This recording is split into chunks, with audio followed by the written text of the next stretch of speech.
Physics doesn't negotiate, and fuel exhaustion doesn't care about your feelings.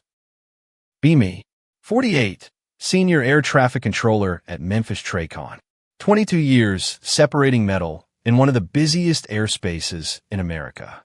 November 8th, 2024, working as shift supervisor on evening watch. About to witness a career end in 8 minutes. Because a controller decided a pilot's tone was more important than his fuel state. Now I'm sitting in NTSB hearing room, February 2026.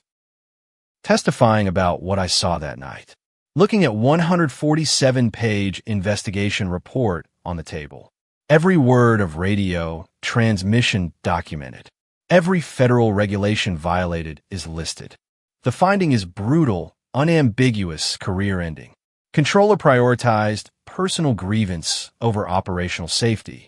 Violated FAA Order 7110.65 regarding emergency aircraft priority. Created imminent hazard to aircraft and persons on ground. Let me take you back to that night. Show you exactly what happened. How 8 minutes of ideology versus physics ended a $142,000 career permanently. Memphis TRACON, November 8th, 2024, 6:47 p.m. I'm Senior Controller, GS, 14 pay grade, making $156,000 annually. Been doing this since 2002, worked my way up from Tower Controller. Memphis is major facility. We handle FedEx Super Hub traffic. Hundreds of cargo flights every night, tight spacing professional operation. TRACON stands for Terminal Radar Approach Control. We're the controllers who guide aircraft from cruise altitude down to the airport. Hand them off to tower for final landing clearance. High-stress job, thin margins, no room for error. I'm supervising 6 controller positions tonight. Weather system moving through, moderate turbulence, some deviations needed. Busy but manageable, experienced crew. Everyone's handling it well. Except for one position, final approach, critical sector. Controller working final is woman I'll call controller for this story. She's 37, been certified as controller for 2 years. GS, 13 pay grade, making $142,000 salary with locality pay. Came to ATC from different career, got through training, competent enough. But I've noticed pattern in how she handles certain pilots.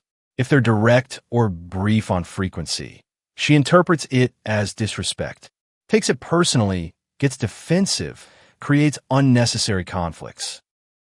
I've coached her on this. Focus on separation, not tone. But some pilots are really rude. They think they own the sky. They're busy flying. They're brief because they're task saturated. It feels like they're dismissing me. Your feelings don't matter in the scope. Only the traffic does. She didn't like that conversation, filed an informal complaint about my management style. But tonight she's working final. I'm supervising. We're professional. 6:47 p.m. Aircraft checks in on her frequency. Memphis approach, FedEx 404 Heavy, flight level 180, descending via arrival. It's Boeing 767 cargo jet, inbound from West Coast. Captain's voice is textbook professional, calm, brief, standard phraseology. Controller A responds, FedEx 404, Memphis approach, radar contact, descend and maintain 10,000. Standard stuff, normal exchange, everything fine so far. But I notice her body language shift. She sits up straighter. She's keying the mic with attitude. I can tell from 20 feet away. 6:51 p.m., pilot requests weather deviation. Memphis approach, FedEx 404, request right deviation 30 degrees for weather. This is normal. There's convective activity on his route. I can see on the radar, he's requesting to go around the cells. Standard request, we approve these all night, just vector him clear.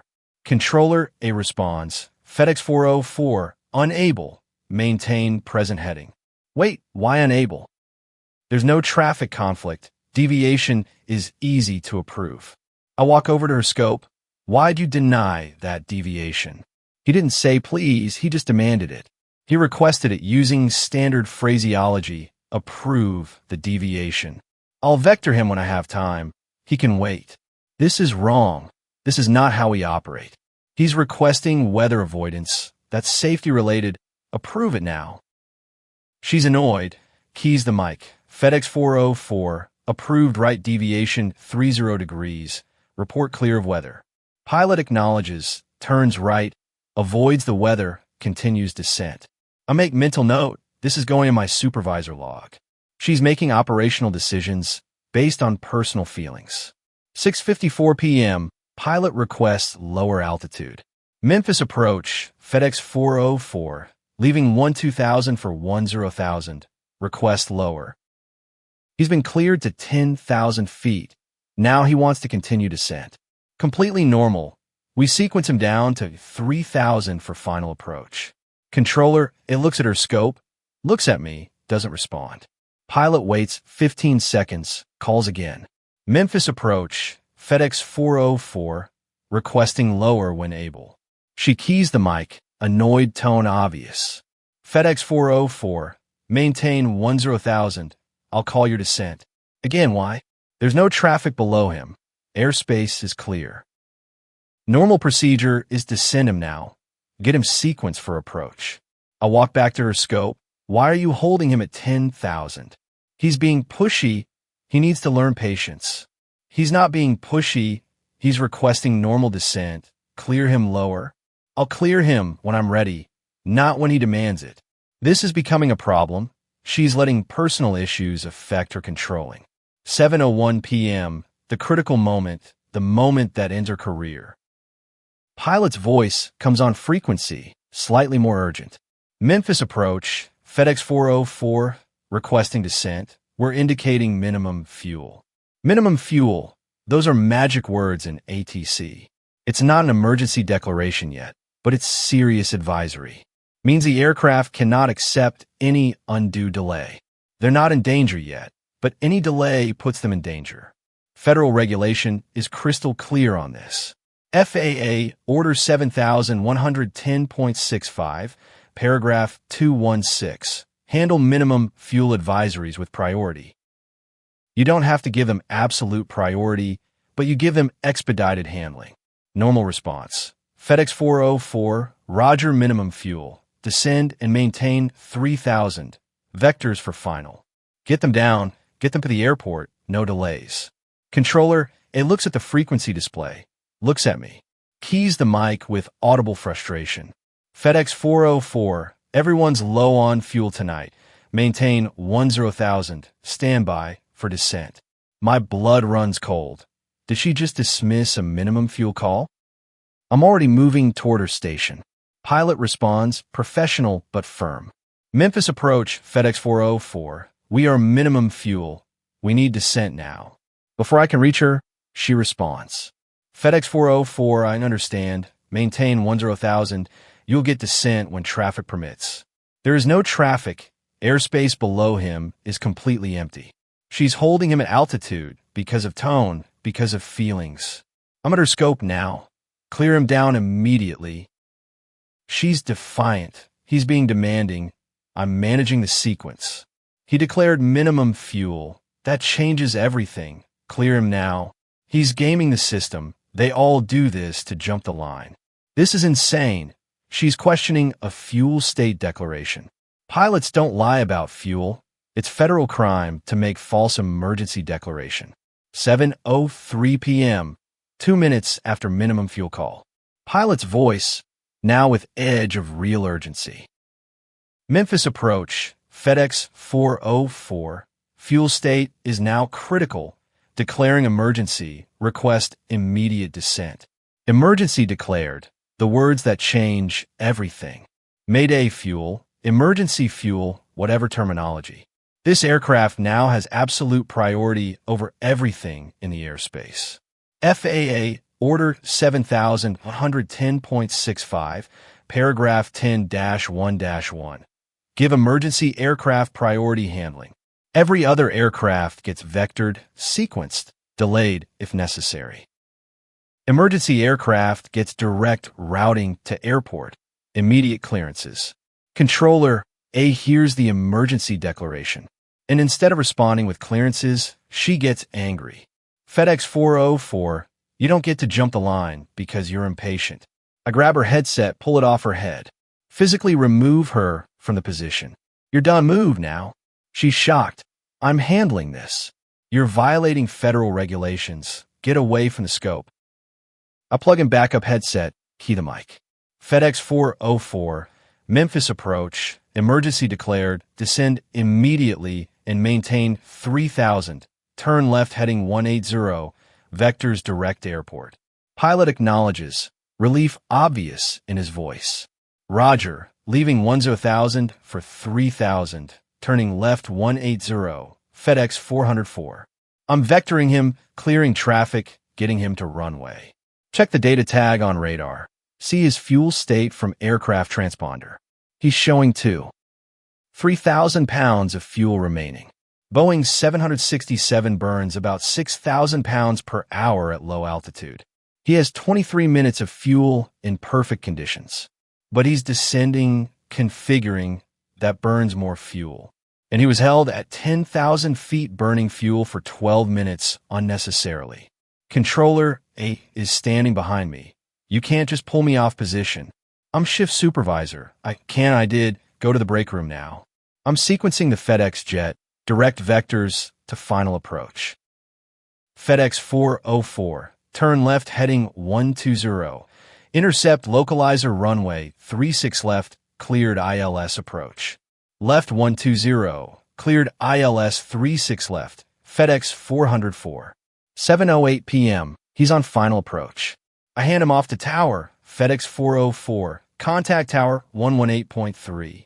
Tower 1183, FedEx 404, in Memphis, thanks for the help. That, thanks for the help, is pointed. He knows what happened. He knows one controller tried to kill him, and another one saved him. 7:11 p.m., tower reports FedEx 404 landed safely. I check with tower supervisor. Any issues on landing? Negative, normal landing. He's taxiing to FedEx ramp now. But I request fuel state on landing. Need to know how close it was. Tower calls back 5 minutes later with the number. FedEx 404 landed with 1.1 thousand pounds fuel remaining. 1,100 pounds of fuel. That's 11 minutes at landing fuel burn rate. Boeing 767 needs minimum 30 minutes reserve fuel per regulations. He landed with 11 minutes, 19 minutes below required reserve. If I hadn't intervened, if I'd let her keep controlling him, he would have run out of fuel over Memphis metropolitan area. 767 with no fuel is a 200-ton glider with 400,000 pounds of cargo. Wherever it comes down, people die. That's physics. I call facility manager at home. We have a situation. Explain what happened, the minimum fuel call, the emergency, the delay. He's back at facility in 20 minutes, pulls all the radio tapes. We sit in his office listening to the recordings. Every transmission, every delay, every dismissive comment from Controller A. Facility manager is livid. This is the worst controlling I've heard in 30 years. She's suspended effective immediately. I'm calling FAA regional office. Controller A is in break room. Union rep has arrived. She's telling her version. The pilot was being aggressive. I was maintaining sequence integrity. He was trying to intimidate me. He declared minimum fuel as manipulation tactic to get priority. Facility manager calls her into office, plays her the tapes. Her voice dismissing minimum fuel call. Her voice telling emergency aircraft to wait. All of it recorded, all of it documented, all of it federal violation. You're suspended pending investigation. Surrender your facility credentials. She's shocked. I was doing my job. Your job is to separate aircraft safely. You endangered an aircraft and 400,000 pounds of cargo over a city. The pilot was disrespectful. The pilot declared emergency. Your feelings don't override federal regulations. She leaves facility that night. Never controls traffic again. November 9th, 2024, next morning.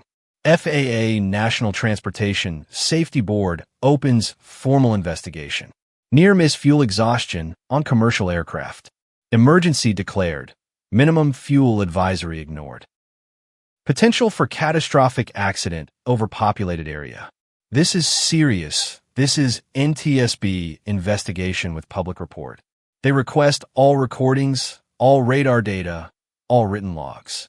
Interview every controller on duty that night, including me. My interview lasts 3 hours. They want every detail. When did you first notice Controller A's behavior was problematic? She'd had issues with tone sensitivity before, but nothing this serious. When you heard the minimum fuel call, what was your reaction? Immediate concern. Minimum fuel requires expedited handling. Why didn't she clear him down immediately? She stated the pilot was being demanding and needed to learn patience. She said that out loud. Yes, to me, at the scope, while the aircraft was waiting for clearance. Investigator makes note. That's troubling. When he declared emergency, what happened? She told him he didn't get to jump the line. I removed her from position. You physically removed her. I pulled off her headset and took over the position, yes. Why?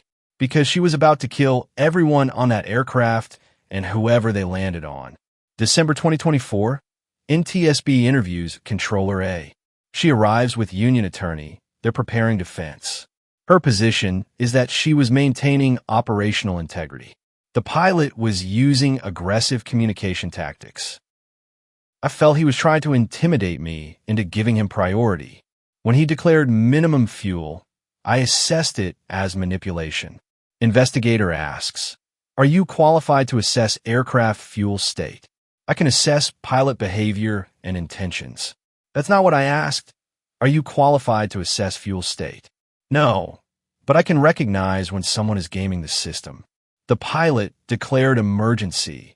That's federal regulation requirement. I believed he was exaggerating the emergency to get priority. Investigator plays the recording of her telling emergency aircraft to wait. Her voice is clear, no ambiguity, direct violation. FedEx 404, you don't get to jump the line because you're impatient. Investigator stops the tape. You told an emergency aircraft to wait. I was managing sequence flow. Federal regulation requires immediate priority for emergency aircraft. I understand, but he was being aggressive in his communication. Investigator looks at her over-reading glasses. Ma'am, physics does not care about communication tone. Fuel exhaustion occurs regardless of how politely the pilot requests descent. You violated FAA Order 7110.6, 5 paragraph 10-1-1. She's defensive. I was establishing appropriate frequency discipline. You were prioritizing your feelings over operational safety. Her attorney tries to reframe. My client felt threatened by the pilot's demeanor. Investigator is unmoved. Feelings are not relevant to emergency priority. January 2025, NTSB interviews the pilot. Captain is 56 years old, 32 years flying experience, 14,000 hours in Boeing 767, senior FedEx captain. Clean record, no violations, consummate professional. He describes the flight from his perspective. Weather was building. We were deviating around cells. Fuel was tighter than I liked. We burned extra due to headwinds. When we checked in with Memphis approach, I was monitoring fuel closely. I requested deviation. Controller initially denied it. That concerned me because weather avoidance is safety priority. Eventually she approved it, but the delay cost us fuel. When I requested descent, she held us at 10,000 feet. That's high altitude where we burn more fuel. I needed to get down. I advised minimum fuel to convey the time-sensitive nature. She told me everyone was low on fuel and to wait. Investigator asks, what was your reaction to that? Professional concern. Minimum fuel is not casual advisory. It means we cannot accept delay without entering emergency status. When she continued to hold us, I had to declare emergency. That's the only way to force priority handling. What was her response to your emergency declaration? Captain pauses, choosing words carefully. She told me I didn't get to jump the line for being impatient. That's when I knew I was dealing with someone who didn't understand the gravity. What did you do? I took matters into my own hands, started my descent without clearance. I had visual separation from traffic. I had the airport in sight. I was not going to run out of fuel because a controller was offended. Investigator nods. How much fuel did you land with? 1,100 pounds, about 11 minutes, well below required reserves. If the supervisor hadn't intervened, would you have made it? Captain shakes his head. No, sir, I would have flamed out over the city. February 2025, NTSB completes investigation. Report is 147 pages. Technical analysis, human factors review, findings. I'm called to review draft findings, provide input as senior controller. The report is brutal in its conclusions. Finding 1. Controller prioritized personal grievance over operational priority. Finding 2. Controller violated FAA Order 7110.65 paragraph 216 regarding minimum fuel handling. Finding 3. Controller violated FAA Order 7110.65 paragraph 10-1-1 regarding emergency aircraft priority. Finding 4. Controller's actions created imminent hazard to aircraft and persons on ground. Finding 5. Only intervention by shift supervisor prevented probable fuel exhaustion accident. Recommendation section is equally severe. Recommendation 1. Immediate and permanent revocation of controller certification. Recommendation 2. FAA review of screening procedures for controller candidates regarding emotional regulation. Recommendation 3. Mandatory training on emergency priority procedures for all controllers. Report is forwarded to FAA for enforcement action. March 2025, FAA begins enforcement proceedings. Controller A receives notice of proposed certificate revocation. She has right to hearing, right to present defense. Her union represents her. They argue mitigating circumstances. Controller felt threatened by pilot's communication style. Controller was attempting to maintain operational order. Controller's actions were result of inadequate training on tone management. FAA attorney presents the facts. Radio recordings, radar data, fuel state on landing, NTSB findings. Expert testimony from senior controllers, including me. There is no scenario where telling emergency aircraft to wait is acceptable. Controller's stated rationale was feelings-based, not operations-based. This is textbook violation of fundamental ATC principles. April 2025, FAA issues final order. Air traffic control certificate revoked, effective immediately. Permanent revocation, no possibility of reissuance. She can never control traffic again. Career is over. She appeals to NTSB administrative law judge. Appeal is denied. Revocation is appropriate and warranted. She appeals to federal court. Court upholds FAA decision. Agency action is supported by substantial evidence. May 2025, it's final. Her career is over. From $142,000 air traffic controller to unemployed. No ATC facility will touch her. She's radioactive in the industry. Takes job as logistics dispatcher at trucking company. $48,000 annually. From controlling aircraft to dispatching trucks. From federal career to entry-level logistics. All because she couldn't separate her feelings from her job. Now it's February 2026. I'm in NTSB hearing room. Testifying for public session, educating new controllers. This case is now required study material at FAA Academy. Every new controller hears this case in training. Case study, Memphis approach, fuel emergency. Example of how personal factors cannot override operational priority. Her radio transmissions are played in classrooms. Students hear her telling emergency aircraft to wait. Hear her dismissing minimum fuel as gaming the system. Instructors pause the recording, ask questions. What did the controller do wrong here? Every student knows. She let feelings override procedures. What should she have done? Clear the aircraft immediately. Give emergency priority. What's the lesson? Physics doesn't care about your feelings, only about fuel state. I still work at Memphis Traycon, still GS-14, still $156,000. Still separating metal, still supervising controllers. But now I have additional duty, training coordinator. I teach the new controllers about that night. Show them the radar replay, play them the tapes. Walk them through every decision, every violation. Some of them are shocked. She really said that to emergency aircraft? Yes, it's all recorded. This is what not to do. What happened to her? Permanent revocation. She works in logistics now.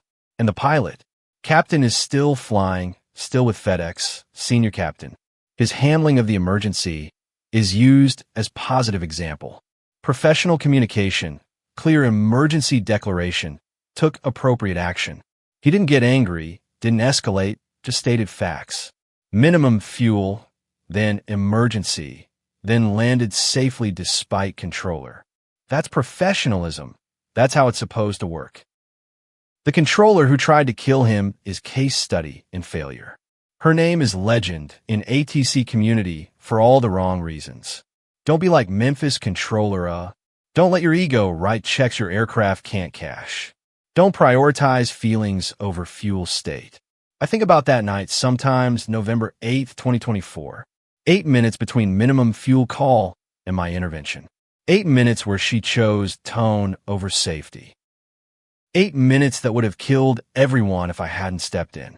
And I think about her now, dispatching trucks for $48,000. From $142,000 federal career to entry-level logistics. From controlling the sky to moving freight on highways. All because she couldn't accept one simple truth. That the pilot knows his fuel state better than she does. That emergency means emergency, not negotiation. That physics operates regardless of tone or feelings. She wanted the pilot to learn respect. Instead, she learned about federal regulations. She wanted to teach him patience. Instead, she got taught about consequences. She wanted to prove she was in charge. Instead, she proved she didn't belong in the chair. That's what I tell the new controllers. Your job is not to manage egos or teach lessons. Your job is to separate aircraft and get them safely on the ground. Everything else is noise, distraction, danger. The pilot who says request descent without please is no less deserving of service than the one who's polite. Because we're not waiters, we're controllers. We don't serve personalities, we serve aircraft. And aircraft don't care about feelings. They care about altitude, airspeed, and fuel. That's the lesson from Memphis, November 8th, 2024. The night a controller learned that you can't revoke physics. You can't delay aerodynamics. You can't tell fuel exhaustion to wait. You can only do your job or lose it forever. She chose wrong. And now she's case study in every ATC academy in America about what happens when ideology meets altitude. And altitude wins. Because it always does. That's my testimony. That's what I saw. That's what I'll teach. Until the day I retire. So no other controller makes the same mistake of thinking their feelings matter more than fuel.